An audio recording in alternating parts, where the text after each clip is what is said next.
Everyone, welcome. This evening is April 15th, and this is our April voting meeting. So I am calling our meeting to order, and if we could do a roll call this evening.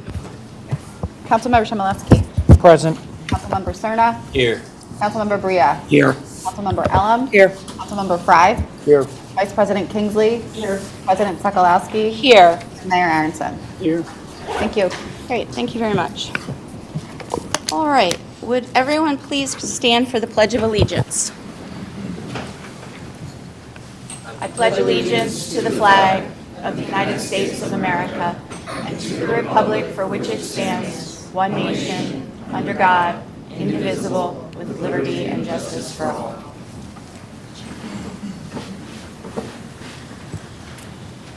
Alrighty. First item on our agenda is Council President announcements. We did receive several comments that we will talk about during the section of the agenda where we are speaking about the redistricting task force, so I'll save that for there. There were no other comments received after the public meeting from April 1st, Brittany? Or prior to tonight's agenda? Okay. All right. At this time, I will call for any public input or comment on the agenda items that you would like us to consider in this evening's discussions. Go ahead, Marla. I was going to make a comment, but it sounds like you might be covering it already. Okay. About the board maps. So Yes. you're going to be covering that. Yes, so that, Comments you received. is there anything that you would like to get on record to make sure that we have the conversation about that before we get started? Okay, yeah, a couple points that I was going to make. I don't want to repeat. No, If that's you're gonna okay. just- It'll be useful for us to use that information as we're having our discussion. Sure, okay. So I'm Marlo Dillman, and I live at 19 East 11th Avenue. So basically, wanted to just express my support for Map 2, which is the one that I had the opportunity to design. I submitted comments to council about them. I thought, by the way, all three options are excellent options, and I thought everyone did a really nice job on the task force. The reason why I think Map 2 is the better of them is that it offers a high degree of compactness and relies on clear and recognizable boundaries. All of them, unfortunately, are a little bit more jagged than we probably would have liked, but there were so many factors that we had to take into account that it made it impossible to draw them perfectly and give them nice straight lines between each ward. One factor that actually I don't think was mentioned at the last meeting was that we had to take into account where council members actually live. And there were a few points in which we actually had to change the lines, even though the line was drawn very cleanly. We did change it to make sure that each person was actually still in the ward that they were representing. But for Map 2, it reflects a consistent and orderly boundary structure, and it avoids irregular lines to the greatest extent possible. And one other thing I wanted to put out there is that I think it was implied that Map 2 didn't take into account the population increases that are going to be reflected in the 2030 census, and that because it put all of the newer buildings and the lower side of Conshohocken, at the lower end of it, into one ward, that it didn't account for that, and it should have be better to separate them into separate wards. The point that I would make is that whether you separate them into two different wards or just put them in one ward, it doesn't really matter because you're going to have to change the lines anyway. The lines, if they're separated in two different wards, those two wards are going to increase so much in population that you're going to have to change the boundaries between them and the other and the other wards as well, and make sure that there are more people put into the other upper wards so that they are not thrown out of deviation. So either way you cut it, it's going to be something that's going to have to be changed after 2030, unfortunately. So Thank you, that's what I Marla. want to say. Appreciate that. Anyone else have any comment that you'd like to bring forward before we start our discussions in that space in the agenda? Okay. Hearing no other public comment, we will move right into our presentations. So this evening, we have a presentation, we have two presentations. One is swearing in of our new fire police officer, and let's start with that one. So I will invite the mayor to the podium, and Pete Trinikowitz. Did I butcher that really bad? Yes. All right, correct me, please, sir. Drinkwitz. Trinkwitz, okay. I made it harder, that's all I did. All right, come on up, Pete. I married into it.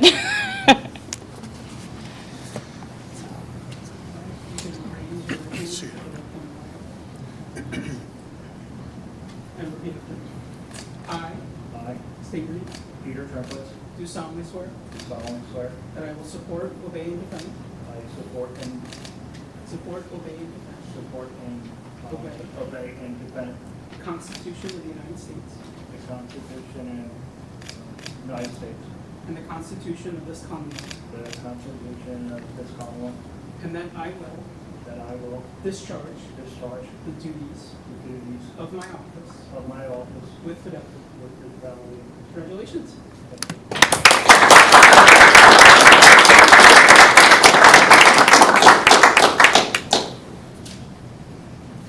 Congratulations, Pete. And thank you for joining the force.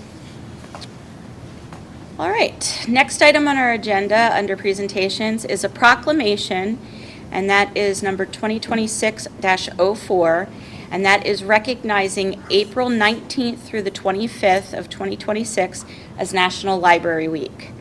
So we have the mayor at the podium, and I'd like to also ask Holly Holtz to come up to the podium, and the mayor will read the proclamation for National Library Week. How's it going? How's it going? Good, how are you? My favorite branch manager. Thank you. All right. Whereas libraries are places where people of all ages discover new ideas, explore new interests, and develop a lifelong love of learning. And whereas the Conshohocken Free Library serves as a welcoming and essential part of our community, providing access to books, technology, educational programming, and community gathering spaces. And whereas the library supports students, families, job seekers, and lifelong learners by offering resources and opportunities that strengthen our community. And whereas the dedicated staff, volunteers, and supporters of the Conshohocken Free Library help create a space where curiosity is encouraged and knowledge is shared. Whereas the National Library Week is an opportunity to celebrate the important role libraries play in connecting residents to information, ideas, and one another. And whereas the 2026 National Library Week theme, Find Your Joy, celebrates the many ways libraries bring happiness, inspiration, and opportunity to people of all ages.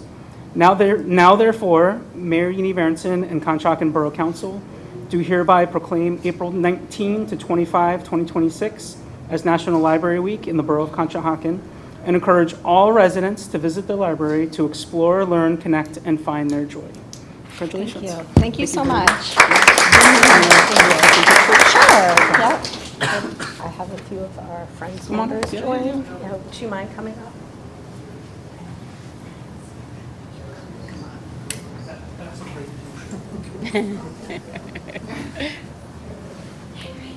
All right, do you want to do all council with her? Let's do it.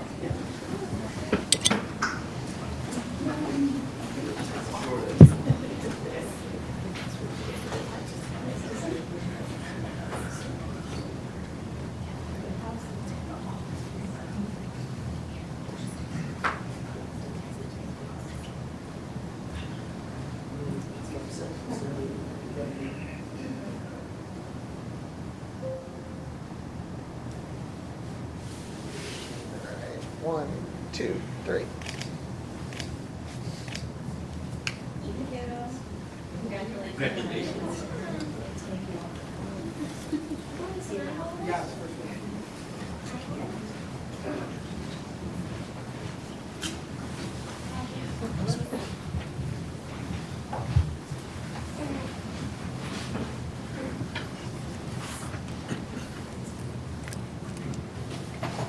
All right, I do need a motion to approve the proclamation 2026-04 recognizing April 19th through the 25th as National Library Week in the borough. I'll make that motion. I'll second. I have a motion and a second. All in favor? Aye. Aye. Anyone opposed? Motion carries. And President Sokolowski, Holly, correct me if I'm wrong, but there is an event every day that week, right, at the library? Yes, in addition to our regular story times on Tuesdays and Thursdays, we are having, we're starting the week off with a read-in event on the library lawn. So as long as the weather is good, you bring any book you want, and it's intended to be 30 minutes of silent reading to start National Library Week on the lawn. We have an Earth Day event, which I was working on today. We actually have a worm composting farm, a little bin at the library now, so we'll be doing a worm farm festival on Wednesday after school, after school, so 3:45 in the community room. We have bingo on Friday for adults, which is very popular. That starts at 1 p.m. And then story times are on Tuesdays at 10:30 and Thursday at 12:15. Awesome. Could you tell us the website so people can find Absolutely. it? It's conchifreelibrary.org. Okay. conchifreelibrary.org. Correct. Thank you. Please sign up for our newsletter. You can find all our events in your email each month. Great, thank you. Thanks, Holly. Yeah, thank you. All right, moving on to the next item on the agenda, land use matters, public hearings, and ordinances. It appears that we have nothing for this evening to discuss. Okay. So then we're going to move right into our consent agenda. So the first item on the consent agenda this evening is to approve and adopt the March 4th and March 18th regular meeting minutes, and then also to approve the March ending treasurer's reports and accounts payable. So first item, I need a motion to approve and adopt the March 4th and March 18th regular meeting minutes. I'll make that motion. I'll second it. I have a motion and a second. All in favor? Aye. Aye. Anyone opposed? Motion carries. And then the second item is to approve March ending treasurer's report and accounts payable in the amount of $992,556.54. I'll make that motion. I'll second. I have a motion and a second. All in favor? Aye. Aye. Anyone opposed? Motion carries. All right. Next item on our agenda this evening is under unfinished business, and this item is to consider approving the selection of one proposed task force redistricting map. So at this point, what we'd like to do is have council discuss our thoughts on the three maps that were proposed by the redistricting task force, along with the public feedback received. So to start out with, this evening's discussion is going to be to educate and understand the information that we as council need to make an educated and informed decision on the borough's future. The structure that we, council, have chosen for the review and recommendation of redistricting was to implement a community task force. We advertised for community members who were interested in developing a path forward in our governance structure in the existing ward system. In our current state, we have an imbalance of registered voters per ward. The election board recommends that there be a specific level of variance between wards to ensure fair and equitable representation geographically. At our April work session 2 weeks ago, we reviewed the details on the process and accepted the three maps that the task force put forward for council's consideration. With that background, I want to take a minute to share feedback received by the residents that I want us to take in for our consideration as we discuss. I'd ask that we all take the additional points into consideration as we dialogue and debate on which versions of the maps we would like to put forward to the election board, who will review and ensure that all the regs and guidelines are met before it gets approved. So on the April 1st public meeting, the task force presented three proposed maps, and all three maps were advertised to our public. The borough requested feedback, and here is the summary of the feedback. We received 10 public comments from the residents regarding the redistricting process. Map 1 received 0 comments of support. Map 2 received 5 comments of support. Map 3 received 1 comment of support. Some other comments and observations. 2 individuals submitted comments indicating that they do not like any of the proposed drafts and would prefer a 5-ward and 2 at-large council member structure. 1 individual commented that maps 1 and 2 are similar and puts a large portion of the new/temporary residents together, removing input from long-term residents, while map 3 provides for a much better mix of apartment dwellers and long-time residents. He did not directly indicate support for any specific map. And then 2 individuals in the same household said that they would prefer to get rid of the full ward system entirely and go to 7 council member at-large system. I'd encourage the council factor in the feedback that we received through the process and through the last 2 weeks, and ask that we begin conversations to determine which map or proposal each of us are leaning towards and why. I can start. I've spent some time researching the process, watching the task force work, and learning through our legal partners what the requirements are for how to do this. Borough Code actually has governance over this, and what we do requiring change to ward boundaries when wards fall outside of a statistical deviation or variance of registered voters. The code requires as nearly equal population as practical when created or altered. And enforcement is discretionary and not automatic, and I think that's important for folks to know. When they talk about equal population as practical, they talk about compact, contiguous, and I think Marlo kind of discussed some of this. Nearly equal population is practical. The code also uses the word population and not registered voters. And council is not legally compelled to alter ward lines unless certain conditions arise.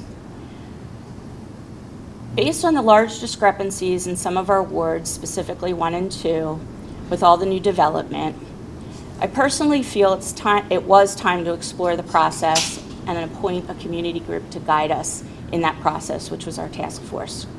Knowing that we had to work off the 2020 census data, which does not include many of the new construction wards, my inclination was to look at the tenet of nearly equal population as practical for this iteration of our process, knowing that we need to do this again in the 2030 census timeframe to get us to where we have a better representation of our borough geography and our borough needs. With the work and insights learned from the task force, there are other factors that we'll need to work through with the Board of Elections and this is change related to census block and boundaries that you must work around, which I think, Marlo, you indicated all of kind of the rules and regs that you just can't draw a line. One of the things that came in over the last week was a map that was submitted outside of the timeline for the task force to review. It was a map that basically was looking at 4 wards and 5 wards and 2 at-large seats, and that individual basically drew just lines of how that they thought that it should look. Unfortunately, it wasn't part of the task force, but I did want to talk about it from the perspective, and thankfully Marlo kind of hit on it. You just can't throw lines on a piece of paper. There are rules and regs, and we need to fully understand that, which is why we engage in legal consultants to help us through the process. So the borough did submit change requests based on what did come out from some of these crazy census blocks that are causing difficulties and could cause difficulties in the future. So we're doing a lot of pre-work for the 2030 census and what will need to be done. So to me, this is a multi-step iterative process that we're going to have to do. Something now, if we want to solve for the equitable voter delineation, and then again to actually pick up who in the borough, what the borough looks like, and have all the residents represented. So learning all this and what I have seen in the process, we've got lots of work to do to fully understand what makes the most sense for a community's future. We've got feedback related to at-large, we've got feedback related to where the lines should be drawn, knowing this is going to impact our residents multiple times, and it will cause confusion potentially to voters where they go to vote. We need to be thoughtful and look at how this impacts everyone. So for me, it looks to me like it should be a multi-phase process, and we shouldn't just not do it because there have been dollars spent and a lot of time spent to get to the point we're at. We do need to be good stewards of our taxpayers' dollars. And that's kind of where I'm at from the process standpoint. As far as a map standpoint, from thinking about the tenets that I used for my decision process, I probably would be leaning towards map 2. Thank you. If I may, I'd also want to, before discussing just my preference on the map, commend the process as a whole, right? We had engagement from the community, we had many hours put in from council itself, from borough staff. This is a largely thankless job in some ways. We really asked these folks to jump down a rabbit hole, learn all kinds of crazy things about census blocks you had no idea you were going to get into when it began. And I'm very appreciative of the work that went into this process. I also think it's important to remember that perfect is not the goal here. We know the limitations that were faced because of the census data and just the sheer amount of development that took place in Conshohocken between the last census and now, and knowing that we have an opportunity to improve following the 2030 census, I think it's just very important for council and members of the community to understand we get another shot at this in just a few years. So while certainly on any one of the maps we could look and find something we don't like, understand that some of those limitations we have no control over and that we will have an opportunity to improve upon them in the near future.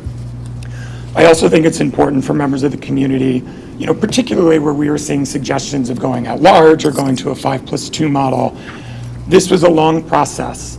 We are too far in that process to entertain those types of suggestions now, but I would encourage all of those people to please participate in the process the next time we move forward with it. I think all of those opinions have merit, they're worthy of discussion. Whether or not any of us agree or disagree, we absolutely want to be having those conversations with our residents. My personal opinion, I am also in agreement. I am a fan of map 2, though I do want to say all of these maps are a major improvement upon the boundaries that we see today. Any one of them would be acceptable and would serve the borough very well. But my opinion here is in favor of map 2. I just think the compactness of it, is a quality that I was looking for. It preserves part of that legacy boundary where on Fayette, although we don't need to keep that. We didn't keep it in the river district that's drawn there. But I think it has an appropriate blend between achieving new goals and being something that looks familiar for long-term borough residents who are very used to that old map. Thank you, David. Quick question, and anybody else can continue and jump in. We talk about how we're going to have to do this again in 2030 once a new census comes out. What are the costs associated with the process moving forward? Do we know that? And how much of those costs do we avoid in 2030 by doing what we're doing now? And how many of those costs do we duplicate? Do we have an idea of what that would? Overall, for the entirety of the process, you're probably looking between $40,000 and $50,000, and that's ranging from the beginning of 2025 till the conclusion of 2026, so over a course of a 2-year period. I think you'll be able to decrease some of those costs because you'll already have the foundation in terms of the legalities of what goes into the process itself. But in terms of procedurally, if you're going to run the same sort of have the same sort of public input, the same sort of task force, and then still have to go through the approval process that are outside of the borough. So once it goes to the County Board of Elections and then the Court of Common Pleas, you're still going to be incurring those legal costs. So you potentially will be able to eliminate some, but not all. I created map 3, and the reason I did it the way I did, because I disagree strongly with what Marlo said about that where the apartment buildings fall doesn't matter. It does matter because they are actually there. It's not some potential that could be there. I mean, at 400 West Elm Street, it's not an undeveloped piece of land. It has an apartment building there that has 348 units in it. And likewise on Washington Street, there are a census block with only 16 residents, but Matson Mill is there. Has 280 units, and the Birch is there with 304 units. So I felt that it was not in the least bit equitable to shove all of those into Ward 2.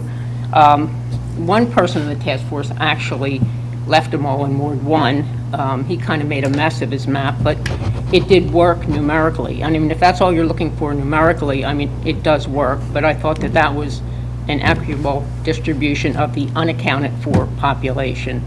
And as far as the accounted for population, if we wanted to get it nearly as close as possible, I think we need to, first of all, Bath Street is not sacred, and there's no way you can just move 16 on the census map into Ward 2 and not take anything else out of Ward 1. So I did read some of this last one, but I just want to read this one paragraph here, that the practice of having 3 wards entirely on the west side of Fayette and 4 wards entirely on the east side is no longer feasible. And it's no longer a legal requirement because we are all in the same magisterial district, so we don't have to worry about that anymore either. And as per the census figures, there are virtually identical numbers of residents on each side, 4629 on the west side and 4632 on the east side. If we want to have 7 wards with approximately 1323 residents in each, we need to take about half of that number, right around 660, from the west side to the east side. And that's pretty much what I tried to do. And I did end up transferring, well, it would be more accurate to say that 2 and 3 took population of 675 from the west side. So it was pretty even, and I think it gave me a little bit more breathing room to spread out the wards, to assemble the wards on the east side. So if anybody's interested in the numbers, it's a very geeky document, but I have exactly as many numbers that came out of each one. But I think we do need to take into account where these apartment buildings are. I think it's unfair to throw them all into one ward. If that didn't matter, we could have left them all in Ward 1, and that would be a really pretty map. But this isn't a beauty contest. It's really just trying to get as fair as we can for the residents. And I do think that some of the things that we wanted to change for the next census, Stacy and I spent a lot of time figuring out which ones we wanted to break down. And only one of the ones that we want to break down for this one actually bears on this particular effort. There's one, that goofy census block that spans Spring Mill Avenue. The only, on Marlo's map and on Stacy's map, the only option, if there was not an option to actually make the boundary down Spring Mill Avenue because of that, so they just simply included that. And the upper boundary of that is not a cross street, it is in fact an alley. So I think that's not all that aesthetically pleasing, but that wasn't my goal on that. And I didn't have to do that because I had enough leeway that I could simply go under it and use Hector Street as the boundary. But that's how I made my map, and that's what I'm going to vote for. Does anybody have any questions on that? What I would say, Kathleen, is yours and the map 2 were in my consideration as I was going through everything. But with some of the information that we got from the 10 residents and the idea of moving into potentially an at-large option, I think what weighed on me is, do we make drastic changes now, or do the drastic changes come when we actually have a full view of what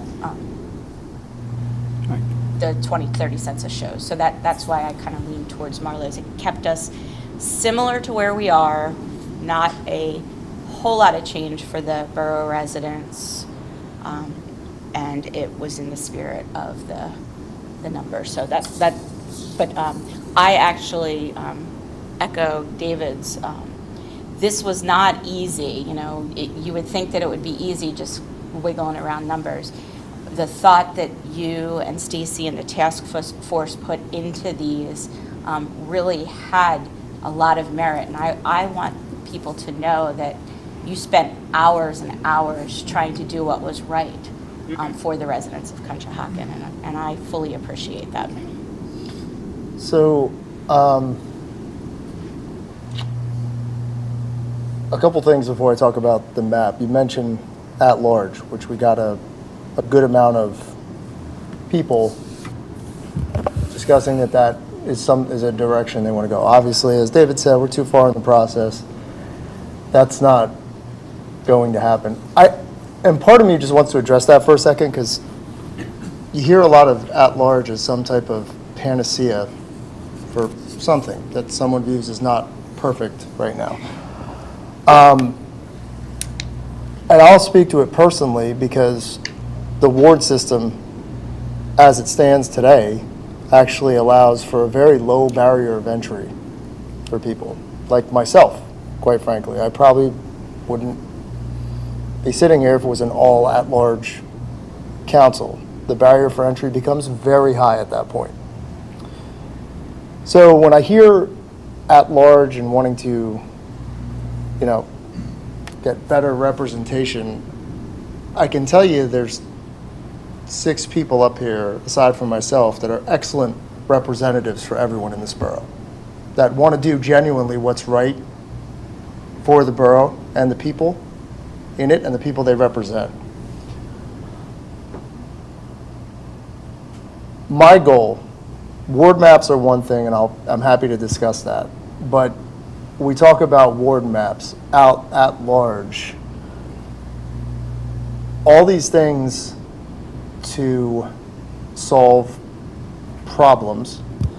My thing that I really want to do, and I'd encourage everyone to do, is worry less about ward maps and at-large representation and everything like that, and figure out how to bring more good people into the fold to work with the borough.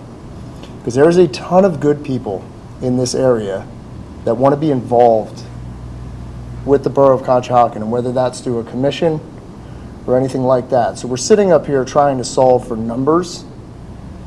There is no one knocking down doors to get on these commissions. To sit in any of these seats, there ain't a lot of people. So to me, when I sit here and look at this, boundaries legally, sure, that's something we will address, whether now, 2030, doesn't matter. We have to address the fact that we need more good people actively engaged here. That is the thing that matters most. So I just wanted to share that, because I know the at-large thing was a talking point. Or it was feedback that we got. For me, I asked that question specifically because I want to know, are we paying twice for something that we're going to have to do anyway? Ralph, we need to do this now, because any citizen could go to the court and have them do it. So, besides, we passed an ordinance last year that said we were going to do it. Was that discussed in is that Well, brought up? Yeah. We passed this ordinance last year, I mean, that said we would do these maps. I mean, we have to do it. We're not scuttling it at this late date. I understand that. I mean, is that true that we have to do it at this point? Is there an ordinance that says we have to? Just We curious. don't have to, but if some citizen would say, have a 69.69% deviation, we want the court to do this, then the court would do it. Sure. So You're out of deviation in terms of your. it really isn't 69.69. I think just make that up. Need to rectify it. Okay. If you had a citizen group pass a resolution, said you're going to do it, and you have expended funds to do it, and you are doing that on behalf of the community, you're basically redistributing the population amongst the wards to meet that standard Sure. deviation requirement. So, So there is value in this process.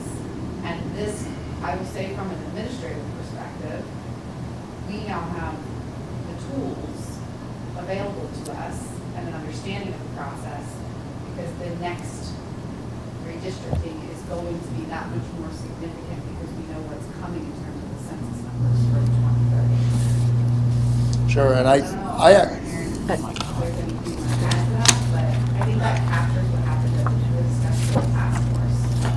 And I actually like Kathleen's map the best, quite honestly, because I do think it accounts for future growth the best.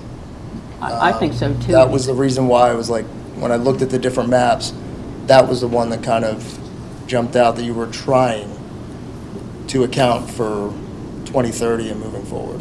That was the plan, but Yeah. Ralph, two comments. In some of my research related to do we really have to do this, one of the things that was in the reg was if we started this and don't do it, let's just say, the residents could petition for it and we would have to move forward with it anyway based on a petition. So, Sure, yes. so that kind of says, well, this gives us kind of the organization we need to be able to get through it, right?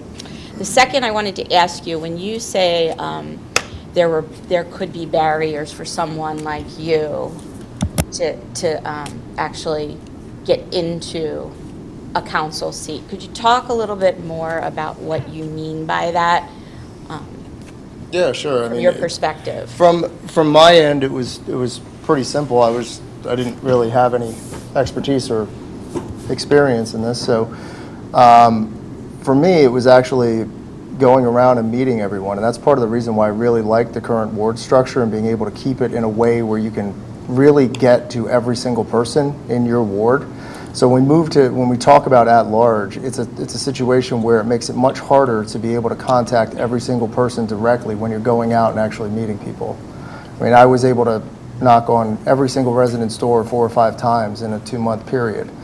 That is only a byproduct of the actual ward system. So when people talk about at-large and wanting, to be able to give that better candidates or better representation, I don't necessarily know if that would be the end result of that. So for me, again, I like the 7 wards. I like Kathleen's map out of the 3 the best, because again, I think it accounts for that population, potential population growth. But yeah, that's really all I can share with that. I also wonder, is it a deterrent for folks, because it could be a larger out-of-pocket expense when you start looking at collaterals that you have to get to your residents and things like that. So is that another deterrent on trying to get people to actually run for positions, out-of-pocket expense? Because not everyone has backings of different groups that would be able to. Yeah, do again, that. it's a barrier for entry for when you move to at-large, especially specific. The one that was mentioned was moving to fully at-large, and I guess the critique there, it was basically saying that, everybody gets their information online now. Do we need people in the neighborhoods? And for me, actually being able to have that connection is more important than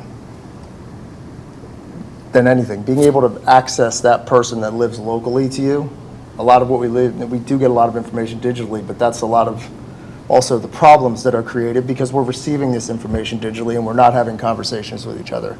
So the ward system as it stands allows for, it almost forces you to go out and actually have those conversations one-on-one with people. And I do think there's value to that there.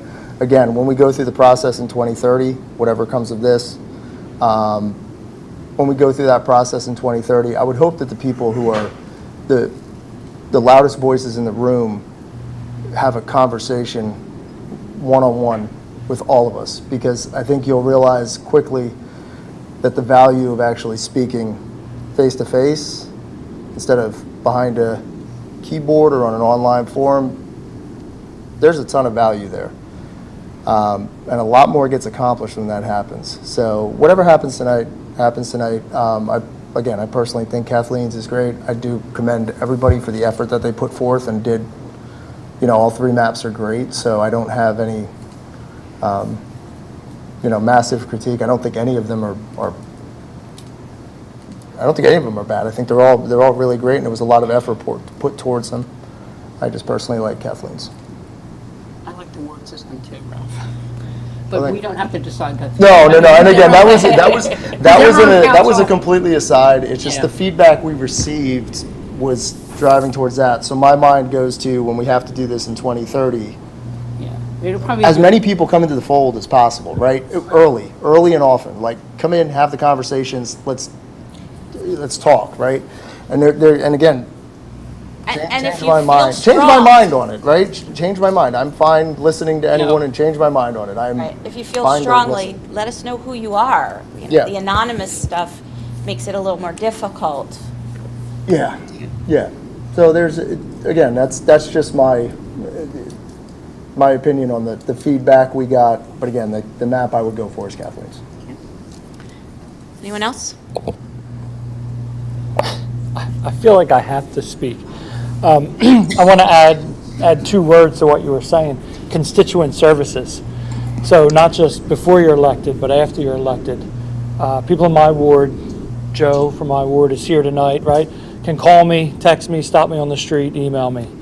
The at-large, right, creates some of that disparity in who's my person. I'll tell anybody, whoever thinks about running for one of these positions, the best part of my job is when one of my constituents, one member of the community, has an issue, and I feel bad whenever anyone has an issue, but that I can help solve. I get that phone call. Of course, I always just call Steph to solve it, but I get the credit for it. But that's the best part about this type of system. So everything you just said, absolutely 100% agree. And then even a step further, after you're elected, to be able to call up and know who your ward member is, or who your borough council person is. As far as which map, I don't know. I hear some strong opinions. I've been changing my mind every day. I've spent hours. I can't imagine the task force people staring at this thing. I've spent hours staring at it, and like I said, I change. I think there's two factors that I'm thinking about. Confusion for our community members, and then also times waiting at the polling. We experienced that in Ward 1. And I'm between maps 2 and 3. I lean more for less confusion towards map 2, and I lean more towards better polling times, shorter wait lines, because of the distribution of splitting up the existing apartment buildings that are not accounted for in map 3. So I'm looking for someone to, I'm listening to everybody, but the more opinions, I'm looking for some answers here. So, but that's where my opinion stands, so. Thank you. Adrian or Stacy? Stacy, go. All right. While I designed map 1, I am certainly not bound to it by any shape or form. And I've been reading the comments. We got our emails. There was a lot of comments through the posts that we advertised, and I took the time and I read through all of them. It is going to be very, very difficult to pick a map and try and create it looking forward to 2030. You're talking about adding 1,800 to 2,000 residents that are not accounted for on here, where a 10% deviation max right now is about 130 residents. And that's a very difficult thing to account for. So the chances of these maps even being remotely usable are, I would say, less than 50%. And I think those lines are going to continue to have to creep down. So if we can keep things as easy as possible for the residents, knowing where the growth is, because it's very obvious where the growth in town is, we're going to have to account for that. We've done that by splitting up some census blocks. Will that matter in the long run? I don't know. But I think that trajectory we have right now, where we're moving the wards down towards the river, is the best idea, and to keep things, again, as simple as possible, because we're going to change some people's polling places now. They're going to be there for 3 or 4 years, and we're going to have to go and change them again. And to try and limit that change for the residents as much as possible, I think is the most advantageous for everybody across the board. And you were talking about wait times. It is a 400 unaccounted for swing between Ward 1 and Ward 2 with Kathleen's map. The only apartment building that is not in 2 that's currently there is West Elm, so that would be, you're talking about 400 total residents, and that's, if everybody comes to vote. I don't know what the voting records are down there at this point. I personally think Fayette Street is important because that is where everything is in town. The Soapbox Derby is on Fayette Street. The St. Patrick's Day Parade is on Fayette Street. The car show is on Fayette Street. The Fun Fest is on Fayette Street. And I think that that's important to think about moving forward, that all council members are like, this is my part of Fayette Street. These are my residents.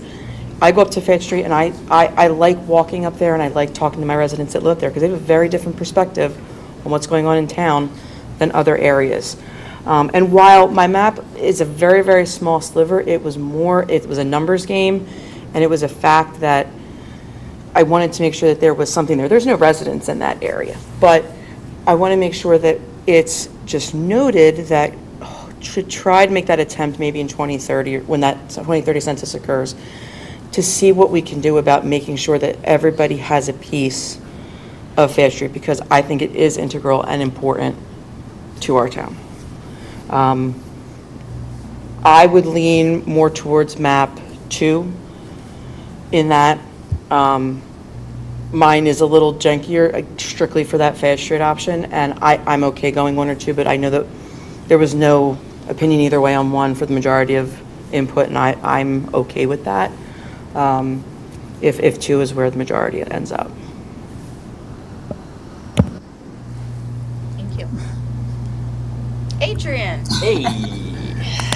Wait, Okay. can I stop Yes. So I want to go back to Ralph's point real quick about the finances. The one thing we won't have to do is the additional funding, correct me if I'm wrong, for the census block work that our legal team did. We won't have to do that the second time around. So there'll be a little bit of savings there with time and money on that piece. So I'm just Yeah, like, and my whole point was not to try and sink the No, boat no. here. It was more about like doing something once, doing it right, making it as clean cut and easy for the constituents as humanly possible.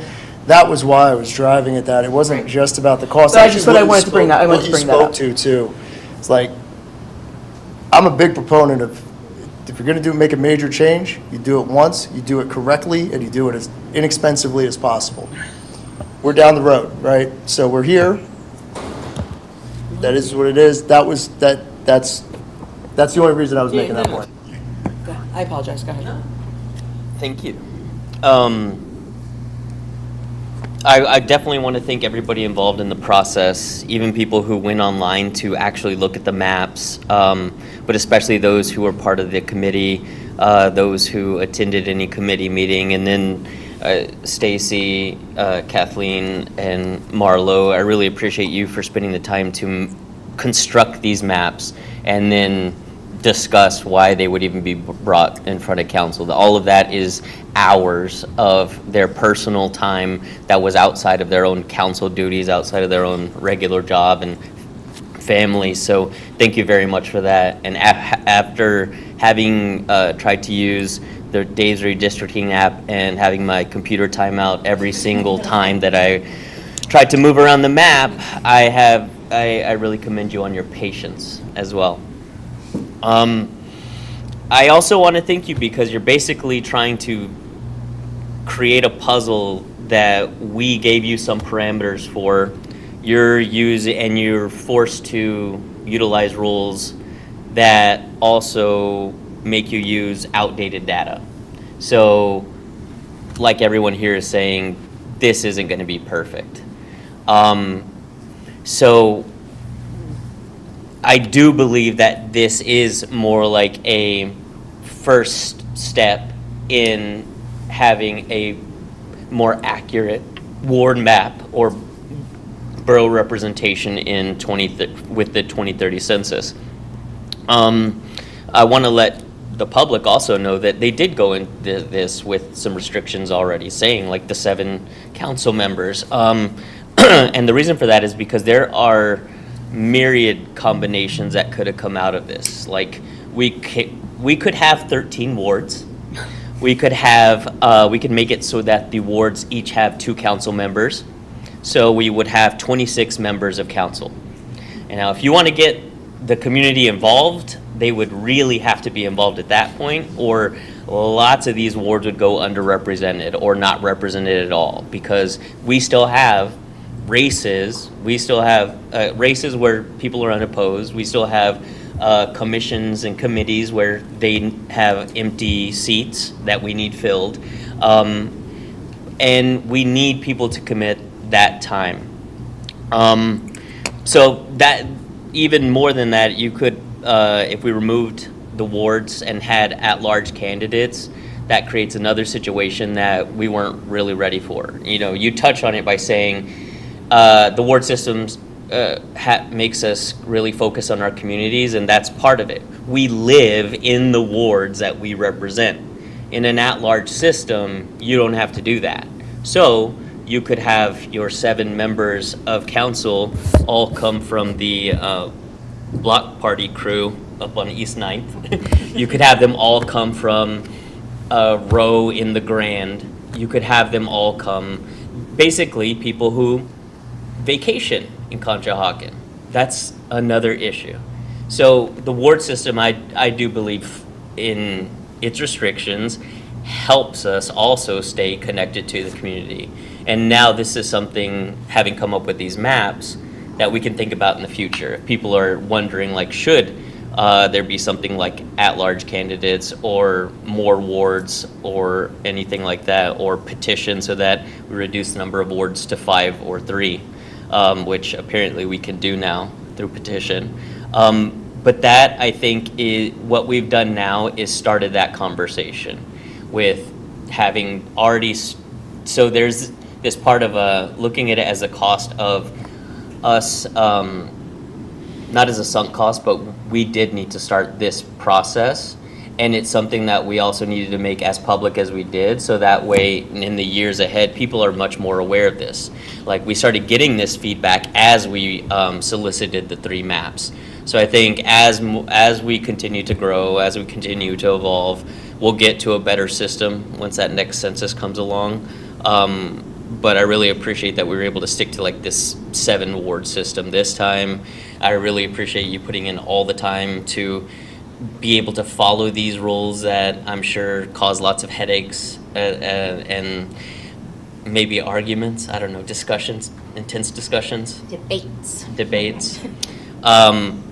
So with that, like, my belief is that I don't think any of these maps is perfect. I understand that, given partially like the restrictions we said, we're not going to deviate far from this 7 ward system. Maybe in the future they will. Also, the laws that we need to follow that then restricted the data that we're able to use, and basically made it so we're having to use this dated data. So working with it all those restrictions, I think my vote is going for the map number 2. I do want to give the mayor a chance to give some feedback. He kind of watched the process. You are, in essence, an at-large candidate. You do that. So do you want to share any feedback on the process or kind of where we are? So we know we have a problem, right? The wards are grossly out of whack with the modern Conshohocken. We know we're in a weird place because a lot of our construction was post-2020 and wasn't captured in the census. I think what we see all the time in a democracy is we have to get the bones in, and then we can continue to refine. If we do nothing and we say, oh, let's just wait till 2030, we don't know what that council is going to look like. We don't know what the big priorities are going to be. Everyone up here will be up for re-election, or it will be a new seat before the 2031 redistricting, right?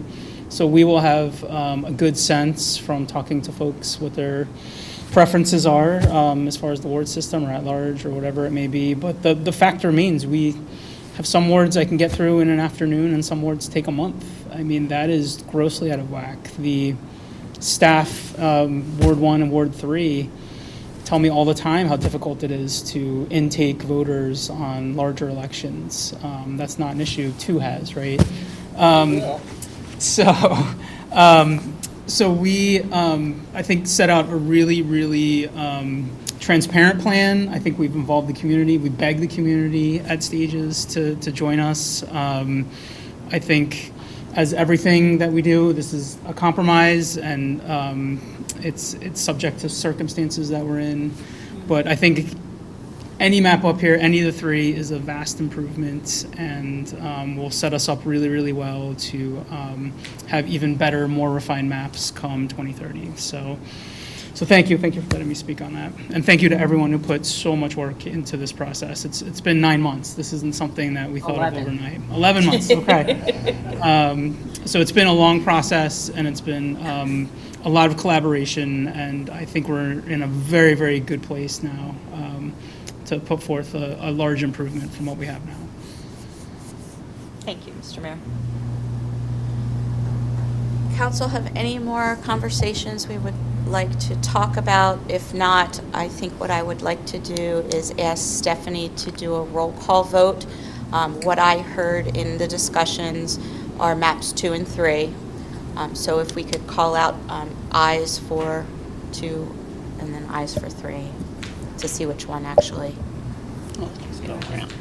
Yeah, just go around. You can do whatever you would like that works best to count them. Okay. You're the expert in that. So we'll take a tally vote based off of between maps 2 and 3, or it sounds like that's where we're at based off the discussion. So Councilmember Shemaleski. 3. Councilmember Cerna. 2. Councilmember Bria. 2. Councilmember Elam. 2. Councilmember Fry. 3. Vice President Kingsley. 3. President Sokolowski. 2. So that is 4 votes for map 2 and 3 votes for map 3. All right. Sounds like the discussion. The results. All right, so what I need from council, and thank you all for a good discussion and really taking this serious as we move forward and looking to the future of what the borough is going to look like. So I need a motion to approve the selection of map 2 to move forward in the reappointment process. I'll make the motion. I'll second it. I have a motion and a second. All in favor? Aye. Aye. Anyone opposed? Opposed. 1 nay. Okay, motion carries. Thank you. All right. Moving along. So we are still in the unfinished business section, and the next item is to consider authorizing advertisement of an ordinance that approves the reappointing of the voting districts into the districts with compact and contiguous territory as nearly equal in population as practical, and finally and officially reported in the 2020 federal decennial census. Looking for a motion. I'll make that motion. Second. I have a motion and a second. All in favor? Aye. Aye. Anyone opposed? Motion carries. Next item on the agenda is to consider approving the census block proposed revisions for the 2030 census and authorize submission to the Census Bureau. Looking for a motion. I'll make that motion. I'll second. I have a motion and a second. All in favor? Aye. Aye. Anyone opposed? Motion carries. Next item on the agenda is to consider authorizing advertisement of requests for proposals for an intake coordinator and environmental testing firm related to the borough's housing rehabilitation project. Any questions on that before we take a motion? Okay, looking for a motion to authorize advertisement for the RFP. I'll make that motion. I'll second. I have a motion and a second. All in favor? Aye. Aye. Anyone opposed? Motion carries. Next item on the agenda is under new business, and that is to consider approving the resignation of Officer Rossi. Looking for a motion. I'll make that motion. Thank you. I'll Second. I have a motion and a second. All in favor? Aye. Aye. Anyone opposed? Motion carries. Next item on the agenda is to consider approving a conditional offer of employment for the position of patrol officer from the Civil Service Certified Eligibility List. So I'm looking for a motion to approve the conditional offer of employment to Cheyenne Adorno for the position of patrol officer for Civil Service Certified Eligibility List. I'll make that motion. I'll second. I have a motion and a second. All in favor? Aye. Aye. Anyone opposed? Motion carries. Next item on the agenda is to consider approving a special event request for a block party for the 400 block of East 9th Avenue. I'll make that motion. All right. Is it time? I have a motion I'll second. and a second. All in favor? Aye. Aye. Anyone opposed? Motion carries. Next item on the agenda is to consider approving West First Avenue and Wood Street Professional Service Escrow Release Number 1, and that is in the amount of $732.21. Looking for a motion. I'll make that motion. I'll second it. I have a motion and a second. All in favor? Aye. Aye. Anyone opposed? Motion carries.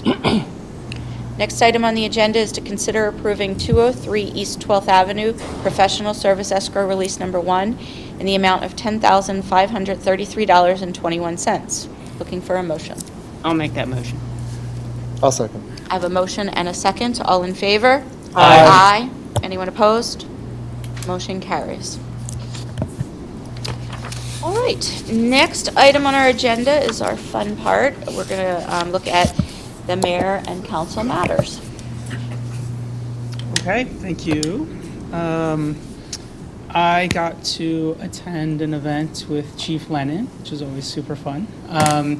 We had the FBI Philadelphia Citizens Academy Alumni Association meet and greet that took place at the Great American Pub. So we got to meet all of their citizen graduates and had a presentation by an FBI agent that was specific to some of the big events going on for our 250th celebration. And just in general, got to network and talk to people from all over the region. So it's a really interesting program. It was great to meet some new folks and teach them how to say Conshohocken. And we had a really good time. So we thank them for having their meet and greet in our borough. We also had the Easter egg hunt, which was amazing. So just absolutely packed, a perfect day. We had a petting zoo with rabbits and pigs and all kinds of little furry animals. Just amazing that Lauren and her team are able to pull everything together. It was a really, really fun morning. It was great to see everyone on probably the most beautiful Easter egg hunt day I can remember. And then finally, we have a date for Conshohocken Night at the Reading Phils. It'll be Sunday, July 19th at 5:15 p.m. Tickets will be available probably June into July. Usually they're all over the community, the community center, the library, calls framing.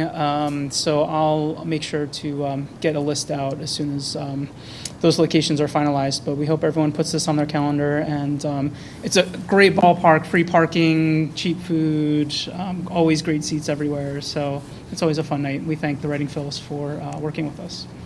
And that's it for me. Great, thank you. Ralph? Just a quick thing, if you haven't seen the pavers at the batting cage in Sutcliffe, they put them in, looks amazing. Really cool because it's kind of a bunch of people in the community, businesses, all along the pavers leading up to the batting cages. So if you're around there, check it out. Really, really neat thing that's been completed down there. Please. Nothing tonight, thank you. Kathleen? David? No comments, thank you. Adrian? Yes. This Saturday, the EAC is hosting the annual Green Fest. It's going to be at the Marywood Park. It might go indoors to the community center, but weather looks pretty clear for the day, so everything should be out there. So whenever you show up to Marywood Park, you'll see a lot of booths. It's going to be from 12 to 3 p.m. So come and enjoy some kid-friendly activities as you learn how to be eco-friendly. Thank you. Thank you. Alan? Nothing for me, thank you. All right, I just have an announcement. Next Thursday is the Montgomery County Borough Association dinner for the elected officials. I just wanted to announce that basically it's a networking event where we can meet other boroughs in Montgomery County. We can talk about like issues similar to what we talked about today and see how they're handling things. And we also have a guest speaker coming from Valley Forge to talk to us a little bit about what's going on in Montgomery County. So it's an educational opportunity for us, and I encourage everyone to attend from the council. All right, anything else? Hearing nothing else, meeting adjourned. Thank you, everybody. Oh, yeah, sorry, I'm taking that back. Public comment. Brittany, anything come in? No. And just for the folks watching, there is no one sitting in any of the chairs, so that is why there's no public comment. Thank you. Meeting adjourned.